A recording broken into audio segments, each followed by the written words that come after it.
Hello friends, તો આજે આપણો મુંબઈમાં છે બીજો દિવસ અને આજે આપણે જવું છે ગેટ ઓફ ઇન્ડિયા.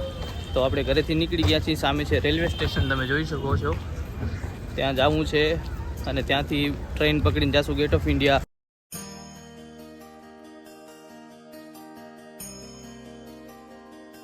જો વરસાદ અત્યારે જ બંધ થયો, આટલી વાર ફૂલ વરસાદ ચાલુ હતો. જો પાણી છેક સુધી પાણી ભર્યા છે. મોસમ જો આજનો છેક સુધી વરસાદ ચાલુ હતો, અત્યારે જ બંધ થયો છે વરસાદ. સામે છે રેલવે સ્ટેશન. રેલવે સ્ટેશન હવે આવી ગયો છે અને હવે આપણે ઉપર ચડી જઈએ, પછી ટ્રેનની વાત જોઈએ. ટ્રેન આવે એટલે આપણે સીધા ગેટ ઓફ ઇન્ડિયા.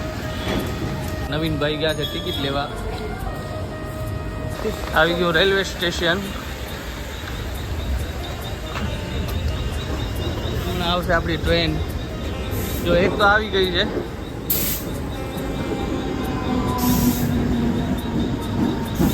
પણ આપણે આમાં નથી જવાનું, આપણે બીજી ટ્રેન આવશે એમાં જવાનું છે.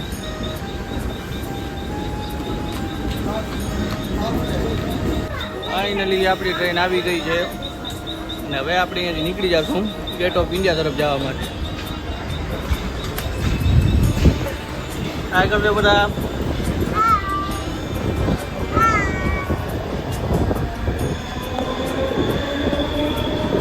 અને આવ્યું છે બીજું સ્ટેશન, રે રોડ.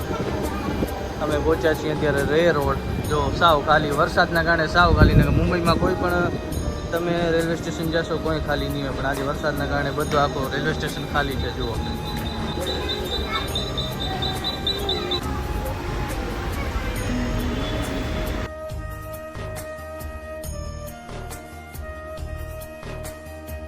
આપણે બીજી સ્ટેશન પહોંચી ગયા છીએ અને હવે અહીંયાથી આગળ જવાનું છે. હાલીને થોડુંક જ દૂર છે. તમને હું આગળ પણ બતાવી. જો આવે છે બીજી સ્ટેશન.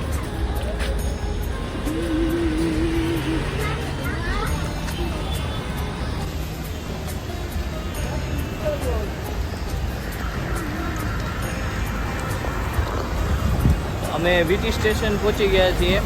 હવે અહીંયાથી આપણે આગળ જવાનું છે. જો આ વીટી સ્ટેશનનું વ્યૂ.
તો આપણે શિવાજી મહારાજ ટર્મિનસ ઉપર ટ્રેનમાં આવ્યા હતા ને. હવે અહીંયાથી આપણે બસમાં જવાનું છે ગેટ ઓફ ઇન્ડિયા માટે. બસ જો એટલી મસ્ત મળી ગઈ છે, ફૂલ AC વાળી.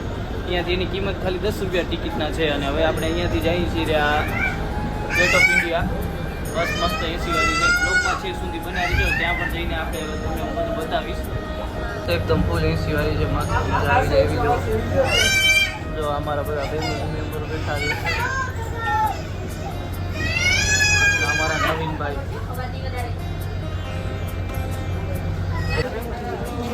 જો હોટલ ઓબેરો હે.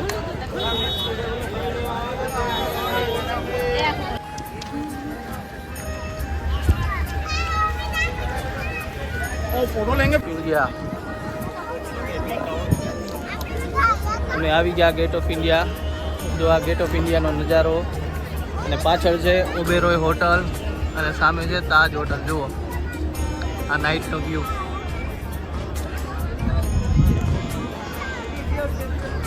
લાઇટિંગ બાઇટિંગ મસ્ત છે. જુઓ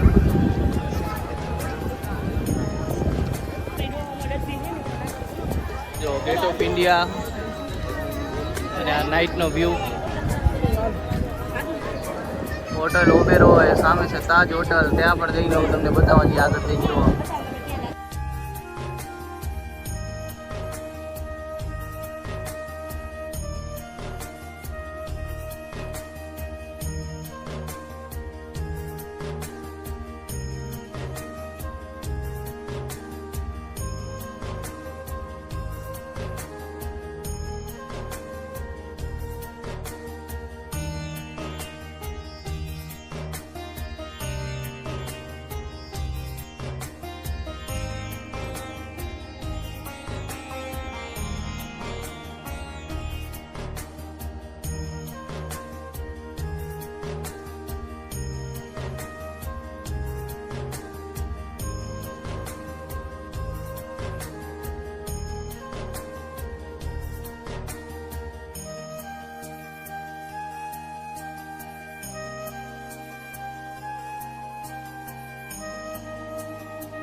તો મારો આજનો વ્લોગ બસ અહીંયા પૂરો કરું છું. વ્લોગમાં કાંઈ જો ભૂલ આવી હોય તો તમારો નાનો ભાઈ સમજીને માફ કરી દેજો, કેમ કે મને વ્લોગ બનાવતા આવડતા નથી. આ તો મેં ખાલી અહીંયા આવ્યો છું ફરવા, તો ચાલુ કર્યું વ્લોગ બનાવવાનું. જો તમને મારો વિડીયો ગમ્યો હોય તો લાઈક કરી નાખજો, શેર કરી નાખજો અને સબસ્ક્રાઈબ કરવાનું ભૂલતા નહીં. બસ આવો જ સપોર્ટ કરતા રહેજો. જય માતાજી.